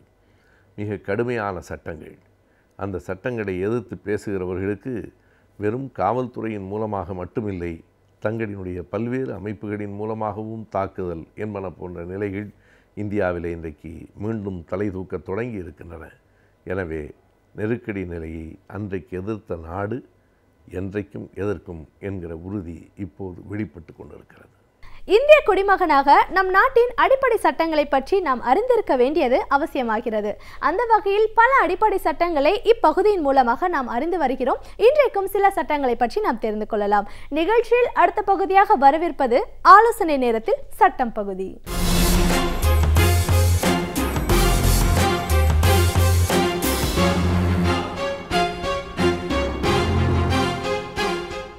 வணக்கம். இன்றைய ஆலோசனை நேரத்தில் நம்ம பேச போகிறது ரொம்ப முக்கியமான விஷயம். என்னன்னு பார்க்குறீங்களா? அதாவது வேலைக்கு போகிற வாய்ப்பு பெண்களுக்கு கொடுக்கப்பட வேண்டும் அப்படின்னு நாம் சொல்கிறோம். நீண்ட காலமாகவே இது பற்றி நம்ம பேசிகிட்டே வரோம். ஆனால் இன்றைக்கு 2017 கூட எல்லா வேலையிலும் சமமான வாய்ப்பு, அது ப்ரமோஷனாக இருக்கலாம், எதுவாக கூட இருக்கலாம், அப்படி கிடைக்கிறதா அப்படிங்கிற ஒரு அடிப்படையான கேள்வியை வச்சு தான் இன்றைக்கு நம்ம உங்கள் மத்தியில் பேச போகிறோம். ரீச்சா மிஸ்ரா அப்படிங்கிற ஒரு பெண்மணி மாவட்ட காவல்துறை கண்காணிப்பாளராக ஆவதற்கு தகுதிகள் அனைத்தும் பொருந்தியவர். சீனியாரிட்டி முறையிலேயும் அவர் உச்சபட்ச இடத்துல இருந்த போதிலும் கூட சத்தீஸ்கர் மாநிலத்திலே அந்த பெண்ணுக்கு அந்த உரிமை மறுக்கப்படுகிறது. அப்போ அந்த மாதிரி சமயத்தில் தான் கேள்வி எழுகிறது. ஆணும் பெண்ணும் 2 பேரும் ஈக்குவலாக இருக்காங்க, எல்லா திறமைகளும் வாய்ந்த பெண், அல்லது பதவியினுடைய முதுநிலையை பார்க்கிற பொழுது கூட அந்த சீனியாரிட்டி லெவல்லையும் அவங்க சரியாக இருக்காங்க. அப்போ ஏன் டிஎஸ்பி பதவிக்கு அவங்கள தேர்ந்தெடுக்கக்கூடாது அப்படிங்கிற ஒரு கேள்வியை முன்வைத்து உச்சநீதிமன்றத்தில் ஒரு வழக்கு வருது. அந்த வழக்கில் தான் சொன்னாங்க, பெண்களுக்கு திறமை இருந்தும் இப்படிப்பட்ட வாய்ப்புகள் மறுக்கப்படுவது என்பது அரசியல் சாசனத்தினுடைய நெறிமுறைகளுக்கு முற்றிலும் மாறானது அப்படின்னு சொல்கிறாங்க. இன்னொரு வழக்கில் கூட நான் பார்த்தேன். அந்த பெண் ஒரு இன்டர்வியூக்கு போகிறாங்க. அதாவது ஆர்மியில் இருக்கக்கூடிய மெடிக்கல் டிபார்ட்மெண்ட்டில் தன்னை சேர்த்து கொள்ள வேண்டும் என்று சொல்லி ஷார்ட் சர்வீஸ் கமிஷன் அதில் சொல்லுவாங்க. அதில் சேருவதற்காக ஒரு முயற்சி எடுக்கிறார். அவர் போகிறாரு. அந்த பெண்மணி போனதுக்கு பிறகு அதில் செலக்ட் ஆகுறாங்க. அதுக்கப்புறம் இன்டர்வியூக்கு போகிறாங்க. இன்டர்வியூக்கு போயும் அதுலேயும் பெஸ்ட் அப்படிங்கிற முறையில் செலக்ட் ஆகி கேப்டன் ரேங்க்குக்கு அவங்கள வந்து செலக்ட் பண்ணி வைக்கிறாங்க. செலக்ட் பண்ணதுக்கும் அவர் பதவியை போய் சேருவதற்குமான இடைப்பட்ட காலத்தில் அவர்களுக்கு மெடிக்கல் டெஸ்ட்டு செய்கிறாங்க. அப்போ மெடிக்கல் டெஸ்ட்டு செய்யும்போது தான் தெரிய வருது அந்த பெண் 7 மாத கர்ப்பிணி. அப்போ உடனே அவங்க என்ன சொல்கிறாங்க, நீங்கள் வந்து ஒரு லெட்டர் கம்யூனிகேஷனில் அனுப்பி என்ன சொல்கிறாங்க, நீங்கள் வந்து இந்த வேலைக்கு தகுதியானவர்கள் அல்ல, எனவே உங்களுடைய தேர்வை நாங்கள் வந்து நிராகரிக்கிறோம், ரிஜெக்ட் செய்கிறோம், பரிசீலிக்க போவதில்லை, இதோட முடிஞ்சு போச்சு அப்படிங்கிற மாதிரி ஒரு கடிதாசி வருது. கடிதாசி வந்த உடனேயே இந்த அம்மா சொல்கிறாங்க, இல்லை என்னுடைய அந்த சீட்டை எனக்காக வந்து கொடுக்கப்பட்ட அந்த பதவியை நீங்கள் ரிசர்வ் பண்ணி வைங்க, நான் வந்து குழந்தை பிறந்த உடனே வந்து நான் ஜாயின் பண்ணிக்கிறேன், ஏன்னா இப்போ 7 months ஒரு 2-3 monthsல நான் வந்து குழந்தையை பெற்றுட்டு திரும்ப பணிக்கு வருகிற ஒரு சூழலில் இருப்பேன், அதனால் எனக்கு ரிசர்வ் பண்ணி வைங்கன்னு. அதெல்லாம் முடியாது, உனக்கு அந்த வேலையே கிடையாது அப்படின்னு நிர்வாகம் மறுத்துருது. அதை எதிர்த்து அந்த பெண்மணி வந்து கேஸுக்கு போகிறாங்க. அப்போ கேஸுக்கு போகும்போது ஜட்ஜஸ் கேட்குறாங்க, இது என்ன நியாயம், சுதந்திர நாடு, நம்முடைய நாட்டில் வந்து அடிப்படையான ஒரு விஷயம் அரசியல் சாசனத்தில் பார்த்தீங்கன்னா சம உரிமை, ஆணானாலும் சரி பெண்ணானாலும் சரி சம உரிமை. சம உரிமைங்கிறது எப்படிங்க வரும்? அப்போது முதலெல்லாம் வந்து சமூகத்தில் இருக்கக்கூடிய கலாச்சார தடைகள், பெண்களை கட்டி போட்டு இருக்கக்கூடிய அந்த விஷயங்கள்லேருந்து வெளிவரணும்னு ஒரு கட்டத்தில் நம்ம பேசினோம். அதற்கப்புறம் இன்றைய சூழலில் நம்ம என்ன பார்க்குறோன்னா, பெண்கள் வந்து பொருளாதார ரீதியாக சுயசார்பு உடையவர்களாக தன்னிறைவு பெற்றவர்களாக இருக்கணும், அப்போ வேலை வாய்ப்பை நிறைய கொடுக்கணும், அவங்களுக்கு தங்கள் சொந்த காலிலே நிற்கிற அளவிற்கான வருமானம் வர வேண்டும்னு எல்லாம் வாய்க்கிழியே பேசிட்டு, புத்தகங்களையும் பத்திரிகைகளையும் பாராளுமன்றத்திலையும் பேசிட்டு, ஒரு பெண்ணை வந்து நீ ப்ரெக்னெண்ட்டாக இருக்க, நீ கர்ப்பிணி, அதனால் நீ வேலைக்கு தகுதியானவள் இல்லை என்று சொல்லுவது எப்படி பொருந்தும் அப்படின்னு ஒரு அடிப்படை கேள்வியை நம்முடைய உச்சநீதிமன்றம் சொல்லுது. அதில் ரொம்ப அழகாக சொல்லுவாங்க, 2 ஆப்ஷன்ஸ் கொடுக்குறாங்க. யார் இவங்களை தேர்ந்தெடுக்கிற நபர், ஒன்றா குழந்தை வேணா நீ வீட்லேயே இருந்துக்கோ, வேலை வேணா நீ இங்கே வா அப்படின்னு தான் அர்த்தம் அவங்க கேட்கக்கூடிய கேள்விக்கு. 2க்கும் தகுதி உடையவள் நான். குழந்தை பெறுவது என்பது தாய்மைக்குரிய பண்பு, எந்த பெண்ணுக்கும் திருமணமானா அடுத்த விஷயம் என்ன, குழந்தை பிறக்கும். எனவே குழந்தை பிறந்த பிறகு அந்த நான் வேலைக்கு வந்து சேர்றேன்னு கேட்டால் இதில் என்ன தப்பு? அப்போது நீ வந்து குழந்தை பெற்றுக்கிட்டிங்கன்னா உன்னை வேலையை விட்டுடுன்னு சொல்கிறதோ, அல்ல வேலை வேணுங்கிறதுக்காக இனிமேல் நீ குழந்தையை பெற்றுக்காதுன்னு சொல்கிறதோ அடிப்படையான மனித உரிமைகளுக்கு மாறானது. அதாவது ஆர்டிகிள் 14 and 16 இப்படிப்பட்ட ஒரு டிஸ்கிரிமினேஷனே இருக்கக்கூடாது என்கிற முறையில் அதையும் பேசி, மனித உரிமை என்பதையும் பேசி, அதில் உச்ச நீதிமன்றம் ரொம்ப அழகாக சொல்லுச்சு, உடனடியாக அவர்களை அந்த நேரத்திலிருந்தே நீ வேலைக்கு எடுத்துக்கொள்ள வேண்டும், இப்படிப்பட்ட உரிமைகளை பெண்களுக்கு ஒரு காலம் நீங்கள் மறுக்க முடியாது. ஸோ சமத்துவம் என்பதற்கு போராடுவதற்கு முன்னே எதுக்குங்க பொம்பளைகளுக்கெல்லாம் சமத்துவம்? சில பேர் கேட்பாங்க, ஆம்பளைக்கு தாங்க இன்றைக்கி சமத்துவம் கேட்குற மாதிரி இருக்காங்க அப்படின்னு. ஆனால் உண்மையில் யோசித்து பார்த்தீங்கன்னா இன்றைக்கு இந்தியாவில் இருக்கக்கூடிய ஒர்க்கிங் ஃபோர்ஸில் எவ்வளவு பெண்கள் வேலை செய்கிறார்கள் அப்படின்னு பார்த்தீங்கன்னா மிக மிக மிக குறைவு. கடந்த ஒரு சில ஆண்டுகளில் ஒரு 5-6 வருஷத்துக்குள்ளே தான் ஐடி ஃபீல்டில் கொஞ்சம் அதிகமான பெண்கள் வந்திருக்கிறாங்க. அதுவும் உலகமயமாக்கல், தாராளமயமாக்கல், தனியார் மயமாக்கல் அப்படிங்கிற இந்த ஆக்கல்கள் எல்லாம் வந்த பிறகு தான் ஸ்லோலி இன்றைக்கு பெண்கள் வேறு வேறு வேலைகளுக்கு வருகிறார்கள். ஆனால் ஒட்டுமொத்தமாக நம்முடைய வேலை வாய்ப்பிலே பெண்களது பங்கீடு என்ன என்று பார்த்தால் இன்றைக்கும் அது சரிசமமான நிலையிலே இல்லை. ஆண்கள் வந்து எவ்வளவு அதிகமாக இருக்காங்களோ அதில் 3இல் 1 பங்கு தான் இன்றைக்கும் வேலைக்கு போகிறவர்களாக பெண்கள் இருப்பதை நாம் பார்க்க முடிகிறது. அப்போது பெண்களை வேலைக்கு வர வேண்டும், அவர்களுக்கான வேலை வாய்ப்புகளை உருவாக்குகிறோம் என்று சொல்லுவது ஒரு புறம், பெண்களுக்கான 10 ஆண்டு தொடர்ச்சியான 10 ஆண்டு இந்த பெண்களை வந்து விமன் எம்பவர்மெண்ட் ஆஃப் விமன் அப்படிங்கிறதே ஒரு ஆண்டினுடைய தத்துவமாக நம்ம சொல்லுகிறோம். ஆனால் எல்லாவற்றையும் சொல்லிவிட்டு அரசு பணியிலே கூட அதில் வந்து ஒரு பெண் வந்து ப்ரெக்னென்ட் ஆனால் நீ உனக்கு வேலை இல்லை என்று சொல்லுகிற சமூகத்தில் தான் நாம் இன்றைக்கும் வாழ்ந்து கொண்டு இருக்கிறோம். இதுவே வந்து ஒரு சாதாரணமான பெண்ணாக இருந்திருந்தாங்கன்னு, ஐயோ குழந்தையா வாழ்க்கையா, புருஷன் கேட்பாரு, உனக்கு குழந்தை வேணுமா என்ன, இந்த வேலைக்கு போகாட்டி நின்று போயிடுமா, நீ குழந்தையை பெற்று குடும்பத்தை பாரு அப்படிவாங்க. அதோடு அந்த பெண்ணோட வாழ்க்கை குடும்பம் குழந்தை என்கிற அந்த அளவிலே நின்று விடுகிறது. ஆனால் அந்த பொண்ணு ரொம்ப துணிச்சலான பொண்ணு, இது என்னுடைய உரிமை, தாய்மைங்கிறது என்னுடைய பேரு, எனக்கு கிடைத்திருக்கிற மிகப்பெரிய பாக்கியம், அதையும் நான் விட தயாராக இல்லை. அதே சமயத்தில் நான் படிச்சிருக்கேன், நான் இந்த இதில் எக்ஸாமில் பாஸ் பண்ணியிருக்கேன், இன்டர்வியூவில் செலக்ட் ஆகிருக்கேன், அதுவும் பெஸ்ட்டாக வந்ததுனால எனக்கு கேப்டன் ரேங்க்லேயே போஸ்டிங் கொடுக்குறேன்னு சொல்லியிருக்காங்க. அப்படி இருக்கும் பொழுது என்னுடைய திறமைகளை எல்லாம் இந்த ஒரு காரணத்திற்காக அரசு துறை நிராகரிக்க முடியாது என்று வாதிட்டார்.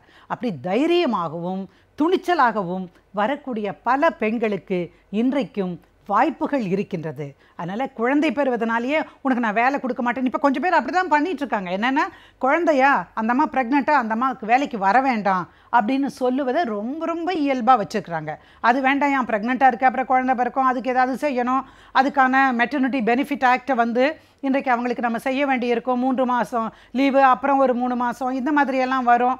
இப்போ அதிகமாக கூட 6 மாதம் வரைக்கும் வந்துருச்சு, அப்புறம் அதுக்கு மேலேயும் எக்ஸ்டெண்ட் பண்ணலாம். எனவே இந்த ஹிம்சையெல்லாம் வேண்டான்னு சொல்லிட்டு பெண்கள் மகப்பேறு கொள்வதற்கு தடையாக வேலைவாய்ப்பகங்கள் அல்லது அரசு துறைகள், தனியார் துறைகள் இருக்குமென்றால் அது பெண்ணுடைய முன்னேற்றத்தை கட்டி இழுத்து கீழே தள்ளுகிற ஒரு செயல் என்பதனை நாம் புரிந்து கொள்ள வேண்டும். எனவே பாதிக்கப்படுகிற பெண்கள் யாராக இருந்தாலும் நம்முடைய உரிமை என்பது சமத்துவத்தின் அடிப்படையிலே கொண்டது. எனவே நாம் நம்முடைய உரிமையை வென்றெடுப்போம் என்கிற முறையில் இப்படிப்பட்ட விஷயங்கள் நடக்கிற பொழுது நீங்கள் நீதிமன்றத்தை நாடணும், வழக்கு போடணும், அந்த வழக்கில் நீங்கள் வெற்றி பெறுவீர்கள் என்கிற உத்தரவாதத்தையும் நான் உங்களிடம் சொல்லி விடைபெறுகிறேன். நன்றி. நம் மனம் சீராக இருந்தால்தான் நம்முடைய எண்ணங்களும் செயல்பாடுகளும் சிறப்பாக அமையும். நம் மனதை எவ்வாறு சீராக வைத்துக் கொள்ளலாம் என்பதை பற்றி நம்மிடையே பகிர்ந்து கொள்ள வந்திருக்கிறார் டாக்டர் பத்ர் மொய்தீன் அவர்கள். நிகழ்ச்சியில் நிறைவு பகுதியாக வரவிருப்பது மனமே மனமே.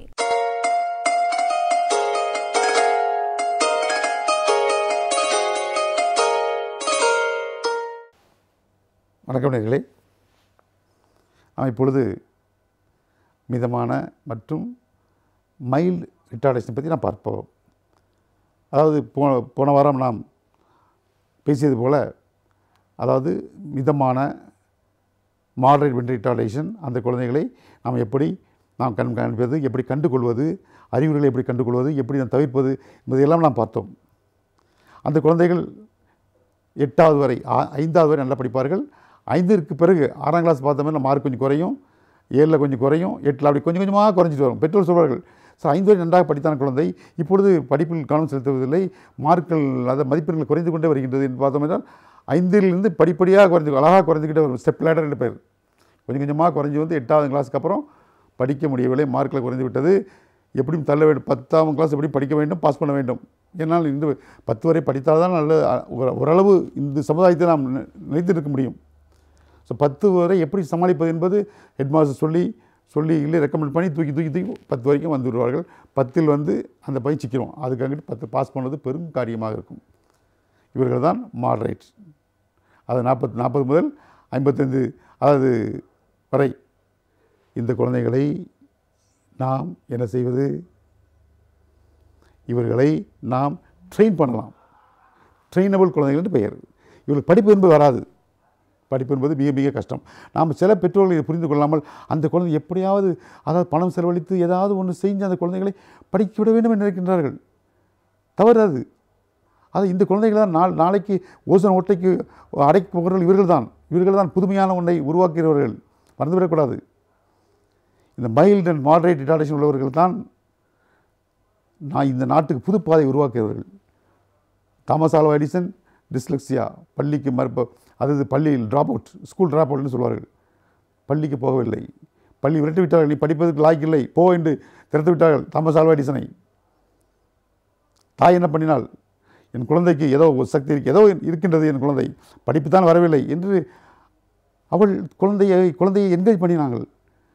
Thomas Alva Edison. இன்று நாம் இருக்கின்றோமே எலக்ட்ரிசிட்டி, மின்சாரம். இந்த மின்சாரம் இல்லாமல் முடியுமா? இன்று நம்ம அடிப்படையே மின்சாரம் தான், எதில் எடுத்தாலும் மின்சாரம் தான். அதை கண்டுபிடித்தவர் Thomas Alva Edison. School drop out. தாய் அசந்து போகவில்லை, வாடவில்லை, கவலைப்படவில்லை, யோசிக்கவில்லை. ஆனால் காக்னிஷன் வேவ், அதாவது அறிவுத்திறமாக யோசித்தால் என் குழந்தையை நான் முன்னுக்கு கொண்டு வர முடியும். நான் சொல்லிக்கிட்டேனே 30% தாயின் கையில் இருக்கின்றது என்று. அந்த தாய் தான் அந்த தாய். என் குழந்தையை நான் கொண்டு வருவேன் என்று அந்த குழந்தை ஒரு முன்னோடியான ஒரு தலை சிறந்த ஒரு விஞ்ஞானியாக, விஞ்ஞானத்தின் தந்தை என்று சொல்கின்ற அளவுக்கு விஞ்ஞானிகளுக்கெல்லாம் ஒரு தலை சிறந்த விஞ்ஞானியாக அவர்களை உருவாக்கினார்கள். 1135 கண்டுபிடிப்புகளை கண்டுபிடித்தார் தாமஸ் ஆல்வா எடிசன். ஒன்றல்ல இரண்டல்ல. காப்பீட்டு திட்டங்களை உருவாக்கினார், இன்சூரன்ஸ் பாலிசி உண்டாக்கினார். அவர் முதலில் அதாவது மின்சாரத்தை கண்டுபிடித்த பிறகு மின்சாரம் கண்டுபிடித்து விட்டது, பல்ப் எரிகின்றது. மனைவியிடம் கேட்கின்றார், இதை பார், மின்சாரத்தை பார் எப்படி எரிகின்றது என்று. அதுக்கு மனைவி சொன்னார்கள், முதல்ல அணைத்து விடுங்கள், எனக்கு தூக்கம் வரவில்லை என்று சொன்னார்கள். பாருங்கள் அவர் எவ்வளவு கண்டுபிடித்தார். அந்த மனைவிக்கு அதை அதை அதாவது அவர்கள் அப்ரிஷியேட் பண்ணுற அளவுக்கு அவர்களுக்கு தெரியவில்லை, விழிப்புணர்வு இல்லை. இது அணையுங்கள், எனக்கு தூக்கம் கிடைக்கின்றது, அணையுங்கள் என்று சொன்னார்.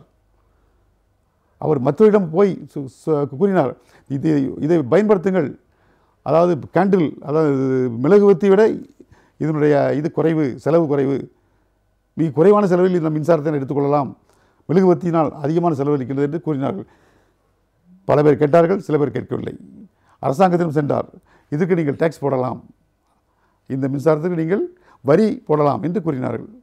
அதன் மூலமாக மின்சாரம் பிரதிபலிக்கப்பட்டது. இந்த மின்சாரம் இல்லாமல் முடியுமா? ஒருமுறை அவருக்கு ஒரு காது கேட்காது. ஒரு முறை அவர் இதுபோல் விஞ்ஞானத்தில் ஈடுபட்டு கொண்டிருக்கிறார். அவர் ஒரு ரயில்வே ஊழியராக இருந்தார், பணியாற்றினார். ஆரம்ப காலத்தில் ரயில்வே ஊழியராக பணியாற்றும் பொழுது அவருக்கு பணி ஓய்வு கிடைக்கும் போதெல்லாம் பக்கத்தில் ஒரு கேரேஜில் உட்கார்ந்து தன்னுடைய ரசாயன தொழில்களை, விஞ்ஞானத்தை அவர் செய்து கொண்டிருப்பாராம். அந்த நேரத்தில் ஒரு முறை அவர் செய்து கொண்டிருக்கும் பொழுது, அதாவது பக்கத்தில் உள்ள அதாவது போகியெல்லாம், அதாவது ட்ரெயினுடைய கம்பார்ட்மெண்ட்லாம் தீ எறிந்து கொண்டிருக்கின்றது. இவர் இன்னொரு கம்பார்ட்மெண்ட்டில் உட்கார்ந்து அவர் இதை பார்த்து கொண்டிருக்கின்றார். மூத்த அதிகாரி வந்து கோபப்பட்டார், இவ்வளோ தீ எறிந்து கொண்டிருக்கிறது, இவர் இங்கே உட்காந்துக்கிட்டு இது பண்ணிகிட்டு இருக்கிறாரே, ரசாயன பரிசோதனை பண்ணி கொண்டிருக்கின்றாரே என்று ஓங்கி ஒரு அடி அடித்தாராம். அன்று தான் அவர் காது செவிடானதாம். ஒரு காது அவரை கூறியிருக்கின்றார், ஒரு காது செவிடாக இருக்கிறது என்று. அதையும் பொருட்படுத்தாமல் அவர் ஆராய்ச்சியில் மும்பனமாக இருந்து நாட்டுக்கு ஒரு பெரிய அர்ப்பணிப்பை செய்தார். அதன் காரணமாகத்தான் அவர் இறந்த அன்று அமெரிக்கா முழுவதும் ஒரு நிமிடம் இருட்டடிப்பு செய்தார்கள். அவருக்கு மரியாதை செலுத்தும் பொருட்டு அவருக்கு ஒரு ஹொமேஜ் மரியாதை செலுத்த வேண்டும் என்ற ஒரு நோக்கத்தில் அரசாங்கமே அமெரிக்கா முழுவதும் ஒரு நிமிடம் இருட்டடிப்பு செய்தார்கள். நோ கரண்ட், இருண்டது அமெரிக்கா, ஒரு நிமிடம் இருளில் மூழ்கி இருந்தது. அவருக்கு மரியாதை செலுத்தும் காரணமாக அப்பவே பெருத்த மனிதனாக அவர் மாற்றியது யார்? தாய். 30% தாயின் கையில். முடியுமா? முடியும், கண்டிப்பாக. ஆகவே நீங்கள் எந்த குழந்தையும் நாம் மாற்றிவிடலாம். சரி, இப்பொழுது நாம் எதை பார்க்கின்றோம்? மாடரேட் பார்த்துவிட்டோம். அடுத்தது மைல்டு மென்டல் ரிட்டார்டேஷன் என்பது மிக மிக மிக மிக குறைந்து அளவுதான் பாதிக்கப்பட்டிருக்கும். இது போல குழந்தைகள் கிட்டத்தட்ட 85% குழந்தைகள் இருக்கின்றார்கள்.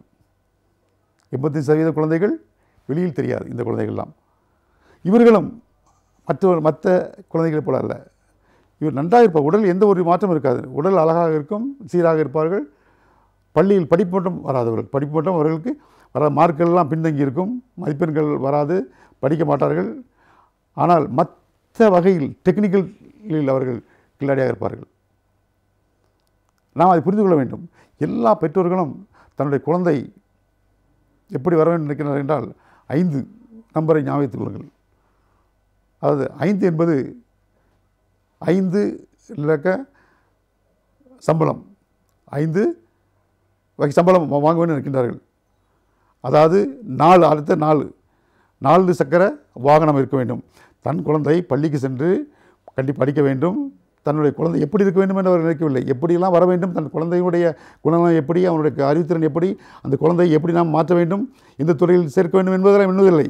அவர்களுக்கு தெரிந்ததெல்லாம் 5, 4, 3, 2, 1 என்று தான். 5 இலக்க சம்பளம், 4 வீல் வாகனம், 3 அடுக்கு, அதாவது 3 அறை பெட்ரூம் கொண்ட ஒரு ஃப்ளாட்டு, 2 குழந்தைகள், ஒரு மனைவி, 2 குழந்தைகள், 3 அறை கொண்ட ஒரு ஃப்ளாட்டு, 4 சக்கர வாகனம், 5 இலக்கண சம்பளம் என்ற எண்ணத்தில் தான் குழந்தைகளை பள்ளிக்கு அனுப்புகிறார்கள். ஞாபகத்துக் கொள்ளுங்கள். ஆகவே நாம் அப்படி இருக்க வேண்டாம். நம்ம குழந்தை எந்த துறையில் சிறந்தது என்று நாம் தெரிந்து அந்த துறையில் நாம் அந்த குழந்தையை அனுப்பினோம் என்றால் அந்த குழந்தை மிக சீரான குழந்தையாக வரும், வெற்றியோடு திரும்பி வரும்.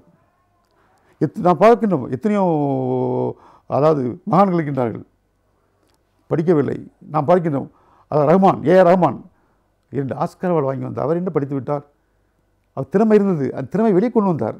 அதுபோல் நமக்கு திறமைகளை, நம்ம குழந்தைகளோட திறமைகளை நாம் வெளியே கொண்டு வந்து அந்த குழந்தைகளை பிரகாசிக்க செய்ய வேண்டும். அதை விட்டுவிட்டு நாம் எல்லோரும் போகின்ற போது எளிதாக நாம் ஏற்கனவே போட்ட பாதையில் நாம் சென்றுவிட்டு அதெல்லாம் முன்னேறுவது என்பது அது சாதாரண ஒன்றது. ஆனால் எல்லா பெற்றோர்களும் அப்படி தான் நினைக்கின்றார்கள், தன்னுடைய இலக்கை எளிதாக அடைய வேண்டும் என்று. நாம் அப்படி செய்ய வேண்டாம். நாம் ஒரு வித்தியாசமான ஒரு தாமஸ் ஆல்வா எடிசன் தாயை போல, அந்த பெற்றோரை போல நாம் நம் குழந்தையை வளர்க்க வேண்டும் என்று நாம் தீர்மானித்துக் கொள்ள வேண்டும். அதுதான் நல்லது பெற்றோர்களே. நன்றி, வணக்கம்.